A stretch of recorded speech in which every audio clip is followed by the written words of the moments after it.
দর্শক, আপনাদের নিশ্চয় মনে আছে গত ফেব্রুয়ারিতে ঢাকা উত্তর সিটি কর্পোরেশনে যেহেতু মেয়র পদে এই মুহূর্তে কেউ নেই, সেখানে তার বিকল্প হিসেবে প্রশাসক নিয়োগের জন্য স্থানীয় সরকার বিষয়ক উপদেষ্টা আসিফ মাহমুদ সজীব ভুঁইয়া একটি ডিও লেটার দিয়েছিলেন জনপ্রশাসন মন্ত্রণালয়ে, এবং সেই ডিও লেটারটি গণমাধ্যমে ফাঁস হয়েছিল, যেটি নিয়ে তুমুল হইচই হয়েছিল।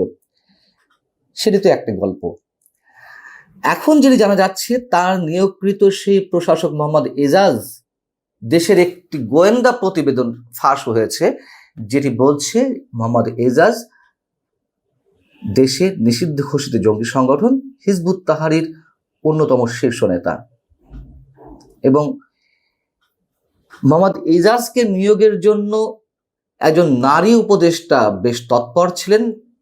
তার সুপারিশে এবং আসিফ মাহমুদ সজীব ভুঁইয়া উদ্যোগী হয়ে মোহাম্মদ এজাজকে ঢাকা সিটি কর্পোরেশন, উত্তর সিটি কর্পোরেশনের প্রশাসক পদে নিয়োগ দেওয়া হয়।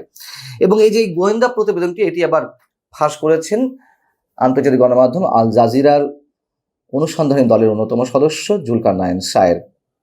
যেটি একটু বলতে চাই, এখন দেখবেন যে এই জঙ্গি সংগঠনের শীর্ষ নেতা যারা বিভিন্ন জায়গায় আছে, অভিযোগ রয়েছে, তাদের নিয়ে গণমাধ্যমে তেমন কোনো রিপোর্ট নেই।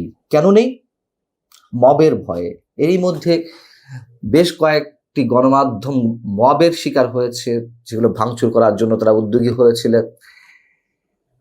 সে যাক, এখন জুলকারনাইন সায়ের যেটি বলছেন যে বর্তমান অন্তর্বর্তী সরকারের অভ্যন্তরে যেন আরেকটি ছায়া সরকার পরিচালিত হচ্ছে, যার অগ্রভাগে রয়েছেন অন্তত 6 জন ব্যক্তি বেশ সুকৌশল এবং সরকারের ভেতরে প্রবেশ করেছে।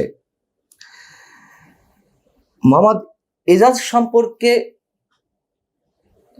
একটি জাতীয় গোয়েন্দা সংস্থা বা স্পেশাল ব্রাঞ্চ পুলিশের তারা যে প্রতিবেদনটি দিয়েছে, যেটি ফাঁস হয়েছে, সেটিতে যা বলা হচ্ছে, মোহাম্মদ এজাজ 2002 সাল থেকে হিজবুত তাহরির কর্মকাণ্ডের সঙ্গে জড়িয়ে পড়েন এবং কমপক্ষে 2 বার তিনি পুলিশের হাতে আটক হন। ছাত্র জীবনে তিনি ছাত্র শিবিরের সঙ্গে যুক্ত ছিলেন। 2024 সালের 3রা সেপ্টেম্বর স্পেশাল ব্রাঞ্চের একটি রিপোর্ট অনুযায়ী এখানে যা বলা হচ্ছে যে হিজবুত তাহরির বাংলাদেশের শীর্ষ নেতাদের তালিকায় মোহাম্মদ এজাজের অবস্থান ছিল 5 নম্বরে। এবং একই বছর হিজবুত তাহরির প্রচারণা এবং সংগঠনটিতে অর্থায়নের অভিযোগে এজাজ সহ আরো 8 জনকে বিশেষ ক্ষমতা আইনে গ্রেপ্তার করা হয় 2014 সালে। এবং এই ঘটনায় তিনি বেশ কিছুদিন আটক ছিলেন। 5 আগস্ট রাজনৈতিক পট পরিবর্তনের পর বা গণ অভ্যুত্থানের পর 10 নভেম্বর 2024 এজাজ সহ তার অন্য সহযোগীদের মামলা থেকে খালাস প্রদান করা হয়। এবং তিনি বেশ চেষ্টা করছিলেন যে স্পেশাল ব্রাঞ্চের যে প্রতিবেদনটি ছিল সেখান থেকে তার নাম কাটানোর জন্য, তিনি তা পেরে ওঠেননি। এখন আসিফ মাহমুদ সজীব ভুঁইয়ার সুপারিশে তিনি প্রশাসক পদে নিয়োগ পেলেন এবং এই অভিযুক্ত জঙ্গি নেতা মোহাম্মদ এজাজ যাতে নিয়োগ পায় ঢাকা সিটি কর্পোরেশনের প্রশাসক পদে, তাতে সরকারের একজন নারী উপদেষ্টা বেশ তৎপর ছিলেন। কে হতে পারেন তিনি? এখন নারী উপদেষ্টা তো 3 জন রয়েছেন। একজন ব্রতির নির্বাহী পরিচালক শারমিন মুর্শিদ, তাকে আমি ব্যক্তিগতভাবে জানি, তার দ্বারা অন্তত এই কাজটি করা সম্ভব নয়। আরেকজন রয়েছে, এটা আমার ধারণা, আরেকজন রয়েছেন ফরিদা আক্তার, আমাদের কাছে খুব সুপরিচিত ফরহাদ মাজারের স্ত্রী। আরেকজন সৈয়দা রেজাওয়ানা হাসান, পরিবেশ নিয়ে কাজ করা যে সংগঠন বেলার নির্বাহী পরিচালক। আমরা অনুমান করতে পারি যে কার তৎপরতায় বা বিশেষ উদ্দেশ্যে আসিফ মাহমুদ সজীব ভুঁইয়ার সুপারিশে মোহাম্মদ এজাজকে ঢাকা সিটি কর্পোরেশন, উত্তর সিটি কর্পোরেশনের প্রশাসক পদে নিয়োগ দেওয়া হলো।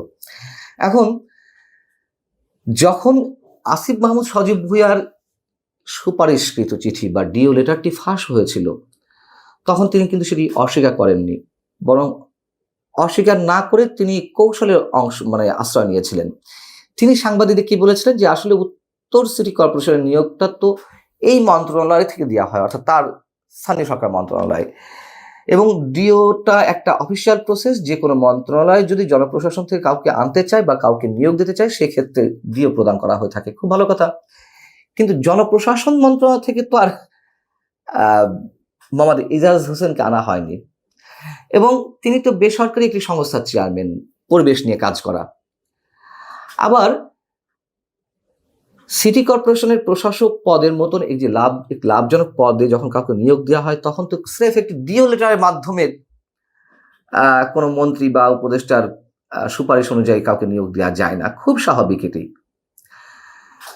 আসিফ মাহমুদ সজীব ভুঁইয়া যে সংবাদ সম্মেলনে তার আত্মপক্ষ সমর্থনের চেষ্টা করছিলেন, তখন একজন সাংবাদিকের প্রশ্ন ছিল যে যখন কোনো উপদেষ্টা বা মন্ত্রী কোনো সুপারিশ করেন, তখন বিষয়টি কোনো মন্ত্রণালয়ের বা অন্য কারো সেটি এড়িয়ে যাওয়ার সুযোগ থাকে কিনা। তিনি বলছেন যে এটি বিধি মোতাবেক হয়েছে। আমার আসলে এই বিষয়ে একটু গ্যাপ রয়েছে। আমি জানতে চাই, বা কেউ যদি পারেন আমাকে জানান, যে বেসরকারি পর্যায়ে একজন ব্যক্তিকে যখন মন্ত্রী নিজের ইচ্ছায় তার মন্ত্রণালয়ের অধীনে কোনো সংস্থার শীর্ষ পদে নিয়োগ দিবেন, সেই ব্যক্তি কিভাবে ওই মন্ত্রী বা উপদেষ্টার যে কোনো অর্ডারের বাইরে যাবেন? সম্ভব না তো। এবং সেই ব্যক্তি ওই মন্ত্রী বা উপদেষ্টার ইচ্ছা অনুযায়ী কাজ করবেন যদি ব্যক্তি ইচ্ছায় নিয়োগ হয়ে থাকে। খুব স্বাভাবিক। সেখানে একজন বেসরকারি পর্যায়ের ব্যক্তিকে কিভাবে সিটি কর্পোরেশনের প্রশাসক পদে নিয়োগ দেওয়া হয়? এবং এই এজাজকে নিয়ে তো বিতর্ক কম নয়। গত কয়েকদিন আগে আরেকটি নিউজ ভাইরাল হয়েছে গাবতলী পশুর হাটে ইজারাদার নিয়োগ নিয়ে। ইজারাদার নিয়োগের জন্য যেই দরপত্র আহ্বান করা হয়, যারা সর্বোচ্চ দরদাতা হবেন তাকে ইজারাদার নিয়োগ দেওয়া হয়, এবং পরপর 3টি প্রক্রিয়ায় 3টি দরপত্রের মাধ্যমে, পত্রিকা বিজ্ঞপ্তির মাধ্যমে এটি করা হয়ে থাকে। অর্থাৎ সিটি কর্পোরেশনের টার্গেট অনুযায়ী যে ব্যক্তি বা যে প্রতিষ্ঠান ইজারার টাকা দিতে পারবে তাকে নিয়োগ দেওয়া হয়। আমরা দেখলাম যে সর্বোচ্চ দরদাতা যিনি হয়েছিলেন মোহাম্মদ কফিল উদ্দিন, আরাত মোটরস তার প্রতিষ্ঠানের নাম, তাকে দেওয়া হলো না। ইজারা দেওয়ার বদলে খাস নিয়োগ দেওয়া হলো, খাস আদায়ের জন্য বা খাজনা আদায়ের জন্য ব্যক্তি নিয়োগ দেওয়া হলো, এবং সেই প্রতিষ্ঠানকে দেওয়া হলো যে প্রতিষ্ঠান এই দরপত্রের 3 নম্বর স্থানে ছিলেন।